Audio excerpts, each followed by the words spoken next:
जय जय श्री राधे कृष्ण। भगवान श्री कृष्ण आपके जीवन में हर एक सुख और समृद्धि का वास करें, इसी कामना के साथ में चलिए शुरू करते हैं आज का यह वीडियो। आपको बता दें, ज्येष्ठ मास शुरू हो चुका है और इस जेठ मास में भगवान सूर्य देव की आराधना करने का महत्व होता है। जेठ मास भगवान सूर्य देव को समर्पित मास है। अगर आप भी चाहते हैं आपके जीवन में सुख समृद्धि का वास हो तो जेठ मास में रोजाना सूर्योदय से पहले उठकर और भगवान सूर्य देव को जल अवश्य अर्पित करें। साथ में आप इस ज्येष्ठ मास में श्रीमद् भागवत महापुराण की पुण्यमयी कथा अवश्य सुनें। तो चलिए शुरू करते हैं आज हम जेठ मास की पहली कथा। और फटाफट से वीडियो को लाइक कर दीजिए, चैनल को सब्सक्राइब करके कमेंट बॉक्स में लिखिए जय श्री राधे कृष्णा।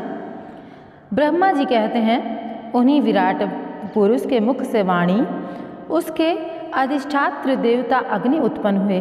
सातों क्षण उनकी 7 धातुओं से निकले हैं।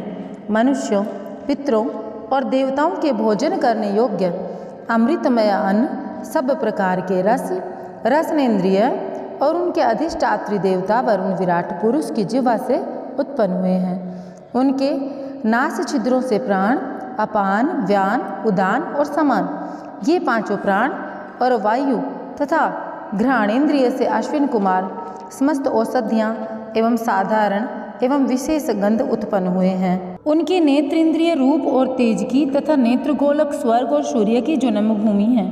समस्त दिशाएं और पवित्र करने वाले तीर्थ कानों से तथा आकाश और शब्द श्रोत्रेंद्रिय से निकले हैं। उनका शरीर संसार की सभी वस्तुओं के सारभाग तथा सौंदर्य का खजाना है। सारे यज्ञ, स्पर्श और वायु उनकी त्वचा से निकले हैं। उनके रोम सभी उद्भिज्ज पदार्थों के जन्म स्थान हैं, अथवा केवल उन्हीं के जिनसे यज्ञ संपन्न होते हैं। उनके केस, दाढ़ी, मूछ और नखों से मेघ, बिजली, शिला एवं लोहा आदि धातुएं तथा भुजाओं से पर्याय संसार की रक्षा करने वाले लोकपाल प्रकट हुए। उनका चलना फिरना भूष, भुवः, श्वः तीनों लोकों का आश्रय है। उनके चरण कमल प्राप्त की रक्षा करते हैं और भयों को भगा देते हैं तथा समस्त कामनाओं की पूर्ति उन्हीं से होती है। विराट पुरुष का लिंग जल, वीर्य, सृष्टि, मेघ और प्रजापति का आधार है। उनकी जन इंद्रियां मथुन जनित आनंद का उद्गम है। नारद जी विराट पुरुष की पायु इंद्रिय यम, मित्र और मल त्याग तथा गुदाद्वार, हिंसा, निवृत्ति, मृत्यु और नरक का उत्पत्ति स्थान है। उनकी पीठ से पराजय, अधर्म, अज्ञान, नाड़ियों से नद नदी और हड्डियों से पर्वतों का निर्माण हुआ है। उनके उदर में मूल प्रकृति रस नाम की धातु तथा समस्त प्राणी, समुद्र और उनकी मृत्यु समाई हुई है। उनका हृदय ही उनकी मन की जन्मभूमि है। नारद, हम तुम धर्म, सनकादि, शंकर, विज्ञान और अंतःकरण सब के सब उनके चित्त के आश्रित हैं। मैं, तुम और तुम्हारे बड़े भाई सनकादिक, शंकर, देवता, दैत्य, मनुष्य, नाग, पक्षी, मृग, रेंगने वाले जंतु, गंधर्व, अप्सराएं, यक्ष, राक्षस, भूत, प्रेत, सर्प, पशु, पितृ, सिद्ध, विद्याधर, चारण, वृक्ष और नाना प्रकार के जीव जो आकाश, जल या स्थल में रहते हैं, ग्रह, नक्षत्र, केतु, तारे, बिजली और बादल, ये सब के सब विराट पुरुष ही हैं। यह संपूर्ण विश्व जो कुछ कभी था, है या होगा, सबको वह घेरे हुए है। उसके अंदर यह विश्व उसके केवल 10 अंगुल के परिमाण में ही स्थित है।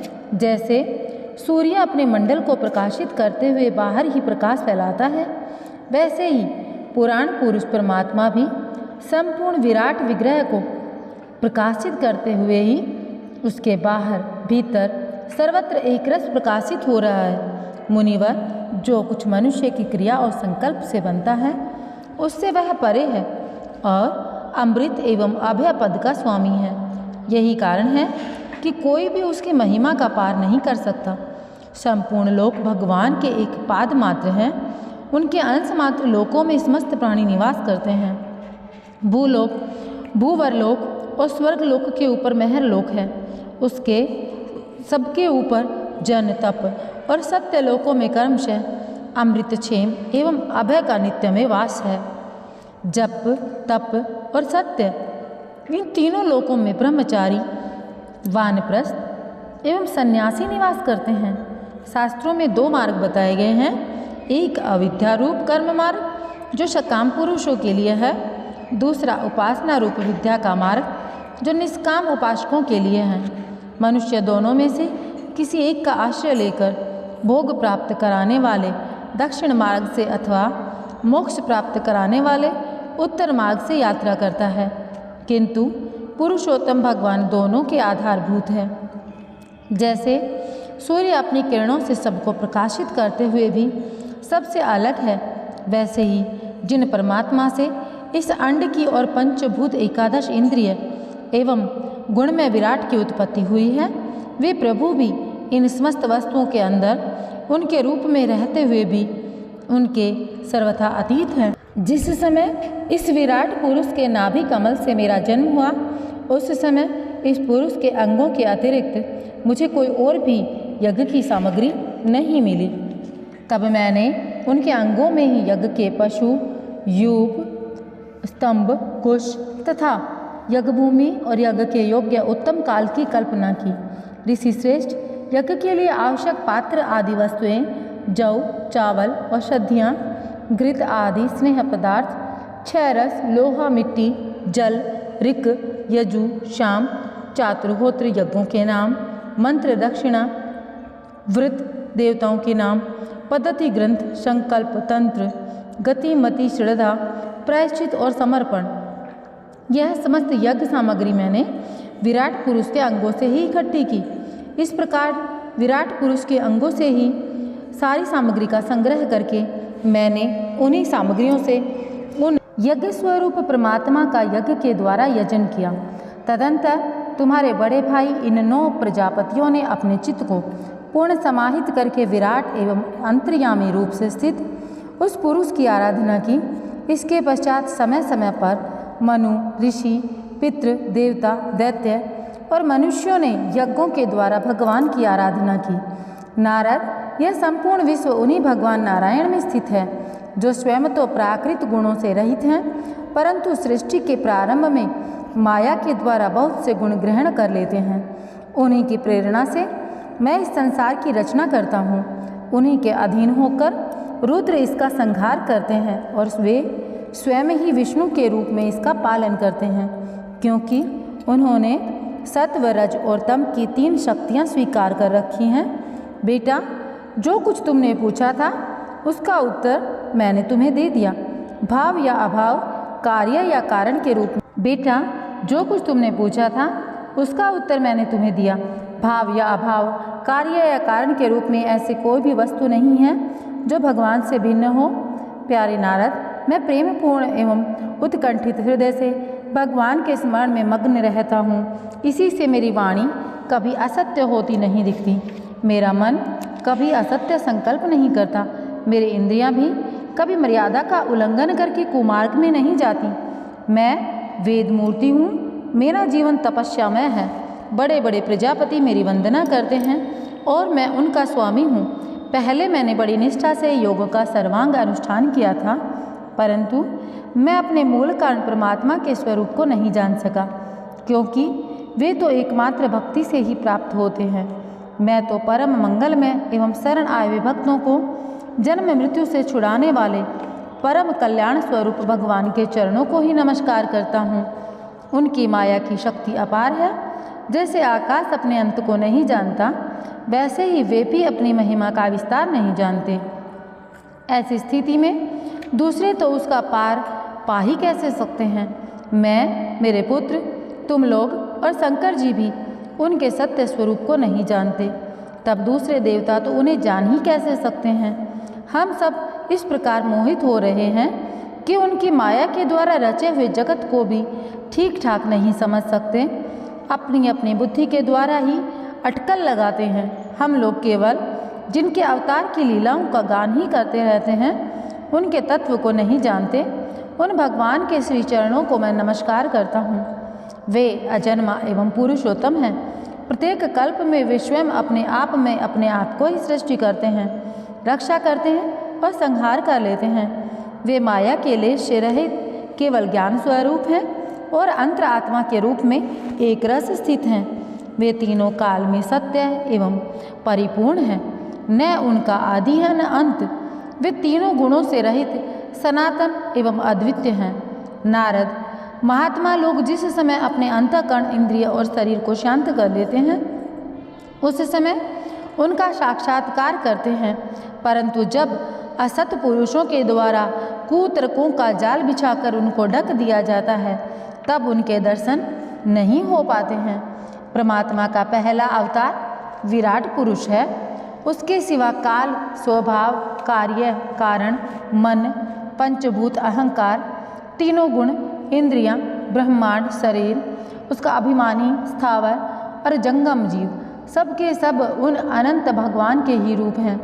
मैं, शंकर, विष्णु, दक्ष आदि ये प्रजापति, तुम और तुम्हारे जैसे अन्य भक्तजन, स्वर्गलोक के रक्षक, पक्षियों के राजा, मनुष्य लोक के राजा, नीचों के लोकों के राजा, गंधर्व, विद्याधर और चारणों के अधिनायक, यक्ष, राक्षस, सांप और नागों के स्वामी, महर्षि, पितृपति, दैत्येंद्र, सिद्धेश्वर, दानवराज और प्रेत, पिशाच, भूत, कुष्मांड, जल, जंतु, मृग और पक्षियों के स्वामी एवं संसार में और भी जितनी वस्तुएं हैं, ऐश्वर्य, तेज, इंद्रिय बल, मनोबल, शरीर बल या क्षमा से युक्त हैं, अथवा जो भी विशेष सौंदर्य, लज्जा, वैभव तथा विभूति से युक्त है, एवं जितनी भी वस्तुएं अद्भुत वर्ण वाली, भगवान, रूपवान या अरूप हैं, वे सब के सब परम तत्व भगवत रूप ही तो हैं। नारद, इनके सिवा तुम परम पुरुष परमात्मा के परम पवित्र एवं प्रधान लीला अवतार भी शास्त्रों में वर्णित हैं। उनका मैं कर्मशः वर्णन करता हूँ। उनके चरित्र सुनने में बड़े मधुर एवं स्वर्ण इंद्रिय के दोषों को दूर करने वाले हैं। तुम सावधान होकर उनका रसपान करो। तो प्रिय भक्तों, यहाँ पर श्रीमद् भागवत पुराण के द्वितीय स्कंद का छठा अध्याय जो है वह संपन्न होता है। मैं आपको सुनाने वाली हूँ अब 7वें अध्याय में भगवान के लीला अवतारों की कथा।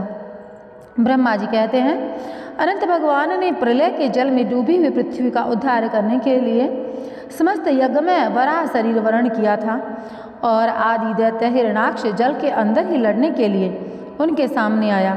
जैसे इंद्र ने अपने वज्र के पर्वतों से पंख काट डाले थे, वैसे ही वराह भगवान ने अपनी दाढ़ी से उसके टुकड़े टुकड़े कर दिए। फिर उन्हीं प्रभु ने रुचि नामक प्रजापति की पत्नी आकृति के गर्भ से शिव यज्ञ के रूप में अवतार ग्रहण किया। उस अवतार में उन्होंने दक्षिणा नाम की पत्नी से स्वयं नाम के देवताओं को उत्पन्न किया और तीनों लोकों के बड़े बड़े संकट हर लिए। इसी से स्वयंभू मनु ने उन्हें हरि के नाम से पुकारा। नारद कृदम प्रजापति के घर देवाहुति के गर्भ से 9 बहनों के साथ भगवान ने कपिल के रूप में अवतार ग्रहण किया। उन्होंने अपनी माता को उस आत्मज्ञान का उपदेश दिया जिससे वे इसी जन्म में अपने हृदय के संपूर्ण मल, तीनों गुणों की आसक्ति का सारा कीचड़ धोकर कपिल भगवान के वास्तविक स्वरूप को प्राप्त हो गई। महर्षि अत्रि भगवान को पुत्र रूप में प्राप्त करना चाहते थे।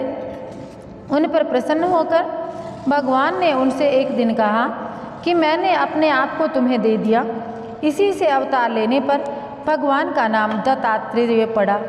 उनके चरण कमलों के पराग से अपने शरीर को पवित्र करके राजा यदु और सहस्त्र अर्जुन आदि ने योग की, भोग और मोक्ष की दोनों ही सिद्धियां प्राप्त की। नारद, सृष्टि के प्रारंभ में मैंने विविध लोकों को रचने की इच्छा से तपस्या की। मेरे उस अखंड तप से प्रसन्न होकर उन्होंने तप अथर वाले सन नाम से युक्त होकर शनक, सननंदन, सनातन और संत कुमार के नाम से रूप में अवतार ग्रहण किया। इस अवतार में उन्होंने प्रलय के कारण अपने कल्प के भूले हुए आत्मज्ञान का ऋषियों के प्रति यथावत उपदेश दिया, जिससे उन लोगों ने तत्काल परम तत्व का अपने हृदय में साक्षात्कार कर लिया। धर्म की पत्नी दक्ष कन्या मूर्ति के गर्भ से वे नर नारायण के रूप में प्रकट हुए। उनकी तपस्या का प्रभाव उन्हीं के जैसा है। इंद्र की भेजी हुई काम की सेना अप्सराएं उनके सामने जाते ही अपना स्वभाव खो बैठी। वे अपने हाव भाव से उन आत्मस्वरूप भगवान की तपस्या में विघ्न नहीं डाल सकी। नारद, शंकर आदि महानुभाव अपनी रोष भरी दृष्टि से कामदेव को जला देते हैं, परंतु अपने आप को जलाने वाले असह्य क्रोध को वे नहीं जला पाते। वही क्रोध नर नारायण के निर्मल हृदय में प्रवेश करने के पहले ही डर के मारे कांप जाता है। फिर भला उनके हृदय में काम का प्रवेश तो हो ही कैसे सकता है। अपने पिता राजा उतानपाद के पास बैठे हुए 5 वर्ष के बालक ध्रुव को उनकी सौतेली माँ सुरुचि ने अपने वचन बाणों से वेद दिया था। इतनी छोटी अवस्था होने पर भी वे उस ग्लानि से तपस्या करने के लिए वन में चले गए। उनकी प्रार्थना से प्रसन्न होकर भगवान प्रकट हुए और उन्हें ध्रुव को ध्रुव पद का वरदान प्राप्त किया।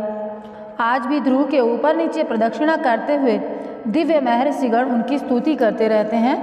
कुमार्गगामी वेन का ऐश्वर्य और पौरुष ब्राह्मणों के हुंकार रूपी वज्र से जलकर भस्म हो गया था।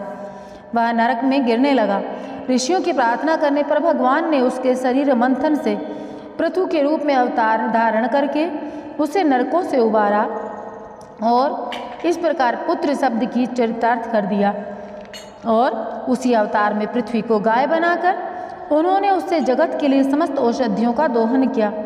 राजा नाभि की पत्नी सुदेवी के गर्भ से भगवान ने ऋषभदेव के रूप में जन्म लिया।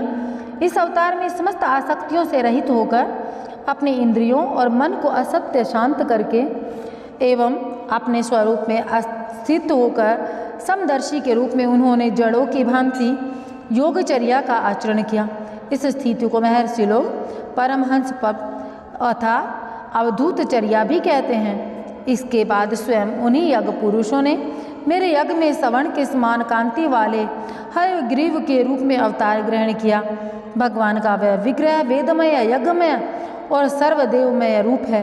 उन्हीं की नासिका से श्वास के रूप में वेदवाणी प्रकट हुई। चाक्षुष मनवंत्र के अंत में भावी मनु सत्यवर्त ने मत्स्य रूप में भगवान को प्राप्त किया था। उस समय पृथ्वी रूप नौका के आश्रय से होने के कारण वे समस्त जीवों के आश्रय बने। प्रलय के उस भयंकर जल में मेरे मुख से गिरे हुए वेदों को लेकर वे उसी में विहार करते रहे। जब मुख्य मुख्य देवता और दानव और अमृत की प्राप्ति के लिए क्षीर सागर को मथ रहे थे, तब भगवान ने कच्छप के रूप में अपनी पीठ पर मंदराचल धारण कर लिया। और उस समय पर्वत के घूमने के कारण उनकी रगड़ से उनकी पीठ की खुजलाहट थोड़ी मिट गई थी, जिससे वे कुछ क्षणों तक सुख की नींद सो सके थे।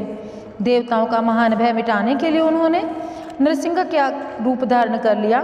भड़कती और फड़कती हुई बोहों और तीखी दाढ़ी से उनका मुख बड़ा भयावना दिखता था। हिरण्यकश्यप उन्हें देखते ही हाथ में गदा लेकर उन पर टूट पड़ा। इस पर भगवान नरसिंह ने दूर से ही उसे पकड़कर अपनी जांघों पर डाल दिया और उसके छटपटाते रहने पर भी अपने नखों से उसका पेट फाड़ डाला। बड़े भारी सरोवर में महाबली ग्राह ने गजेंद्र के पैर पकड़ लिए। जब बहुत थककर वह घबरा गया, तब उसने अपनी सूंड में कमल लेकर भगवान को पुकारा, हे आदि पुरुष, हे समस्त लोकों के स्वामी, हे स्वर्ण मात्र से कल्याण करने वाले। उसकी पुकार सुनकर अनंत शक्ति भगवान चक्रपाणी गरुड़ की पीठ पर चढ़कर वहां आए और अपने चक्र से उन्होंने ग्राह का मस्तक उखाड़ डाला। इस प्रकार कृपा परवश भगवान ने अपने शरणागत गजेंद्र की सूंड पकड़कर उस विपत्ति से उसका उद्धार किया। भगवान वामन अदिति के पुत्रों में सबसे छोटे थे, परंतु गुणों की दृष्टि में वे सबसे बड़े थे, क्योंकि यज्ञ पुरुष भगवान ने इस अवतार में बलि के संकल्प छोड़ते ही संपूर्ण लोकों को अपने चरणों से ही नाप लिया। वामन बनकर उन्होंने 3 पग पृथ्वी के वाहन से बलि से सारी पृथ्वी ले ली थी, परंतु इसी से यह बात सिद्ध होती है कि सन्मार्ग पर चलने वाले पुरुषों को याचना के सिवा किसी उपाय से समर्थ पुरुष भी अपने स्थान से नहीं हटा सकते, ऐश्वर्य से च्युत नहीं कर सकते। दैत्यराज बलि ने अपने सिर पर स्वयं वामन भगवान का चरणामृत धारण किया था। ऐसी स्थिति में उन्हें जो देवताओं के राजा इंद्र की पदवी मिली, इसमें कोई बलि का पुरुषार्थ नहीं था।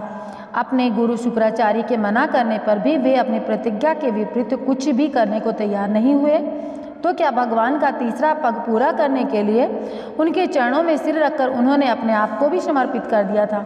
नारद, तुम्हारे अत्यंत प्रेम भाव से परम प्रसन्न होकर हंस के रूप में भगवान ने तुम्हें योग्य ज्ञान और आत्मसत्व को प्रकाशित करने वाले भागवत धर्म का उपदेश दिया। वह केवल भगवान के शरणागत भक्तों को ही सुगमता से प्राप्त होता है। वे ही भगवान स्वयंभव आदि मनवंतरों की में मनु के रूप में अवतार लेकर मनुवंश की रक्षा करते हुए 10 दिशाओं में अपने सुदर्शन चक्र के समान तेज से बेरोक टोक निष्कंटक राज्य करते हैं। तीनों लोकों के ऊपर सत्य लोक तक उनके चरित्रों की कमनीय कीर्ति फैली है और उसी रूप में वे समय समय पर पृथ्वी के भारभूत दुष्ट राजाओं का दमन करते हुए भी दिखते हैं। स्वयं धन्य भगवान धन्वंतरी अपने नाम से ही बड़े बड़े रोगियों के रोग तत्काल नष्ट कर देते हैं। उन्होंने अमृत पिलाकर देवताओं को अमर कर दिया और दैत्यों के द्वारा हरण किए हुए उनके यज्ञ भाग उन्हें फिर से दिला दिए। उन्होंने ही अवतार लेकर संसार में आयुर्वेद का प्रवर्तन किया। जब संसार में ब्राह्मण द्रोही आर्य मर्यादा का उल्लंघन करने वाले नारी के क्षत्रिय अपने नाश के लिए ही दैववश बढ़ जाते हैं और पृथ्वी के कांटे बन जाते हैं, तब भगवान महापराक्रमी परशुराम के रूप में अवतीर्ण होकर अपनी तीखी धार वाले फरसे से 21 बार उनका संहार करते हैं। मायापति भगवान हम पर अनुग्रह करने के लिए अपनी कलाओं भरत शत्रुघ्न और लक्ष्मण के साथ श्री राम के रूप में इक्ष्वाकु वंश में अवतीर्ण होते हैं और इस अवतार में अपने पिता की आज्ञा का पालन करने के लिए अपनी पत्नी और भाइयों के साथ वन में निवास करते हैं। उसी समय उनसे विरोध करके रावण उनके हाथों मरता है और त्रिपुर विमान को जलाने के लिए उद्धत शंकर के समान जिस समय भगवान राम शत्रु की नगरी लंका को भस्म करने के लिए समुद्र तट पर पहुंचते हैं, उस समय सीता के वियोग के कारण बढ़ी हुई क्रोध अग्नि से उनकी आंखें इतनी लाल हो जाती हैं कि उनकी दृष्टि से ही समुद्र के मगरमच्छ, सांप और ग्रह आदि जीव जलने लगते हैं और भय से थरथर कांपते हुए समुद्र झटपट उन्हें मार्ग दे देता है। जब रावण की कठोर छाती से टकराकर इंद्र के वाहन ऐरावत के दांत चूर चूर होकर चारों ओर फैल गए थे, जिससे दिशाएं सफ़ेद हो गई थी, तब दिग्विजयी रावण घमंड से फूलकर हंसने लगा था। वही रावण जब श्री रामचंद्र जी की पत्नी सीता जी को चुरा कर ले जाता है और लड़ाई के मैदान में उनसे लड़ने के लिए गर्वपूर्वक आता है, तब भगवान श्री राम के धनुष के टंकार से ही उसका वह घमंड प्राणों के साथ तत्क्षण विलीन हो जाता है। जिस समय झुंड के झुंड दैत्य पृथ्वी को रोंद डालेंगे, उस समय उसका भार उतारने के लिए भगवान अपने सफ़ेद और काले केश से बलराम और श्री कृष्ण के रूप में अवतार ग्रहण करेंगे। वे अपनी महिमा को प्रकट करने वाले इतने अद्भुत चरित्र करेंगे कि संसार के मनुष्य उनकी लीलाओं का रहस्य बिल्कुल भी नहीं समझ सकेंगे। तो प्रिय भक्तों, यहाँ पर हमारा यह अध्याय आज संपन्न होता है। हम मिलेंगे अगले अध्याय के साथ में और मैं आप लोगों से सिर्फ एक चीज़ कहना चाहूँगी कि जाते जाते कमेंट बॉक्स में जय श्री राधे कृष्णा अवश्य लिख कर जाना और भगवान श्री हरि की कृपा दृष्टि सदा सर्वदा आप सभी पर बनी रहे। इसी कामना के साथ में आप सभी से विदा लेना चाहूँगी। जय श्री कृष्णा, राधे राधे।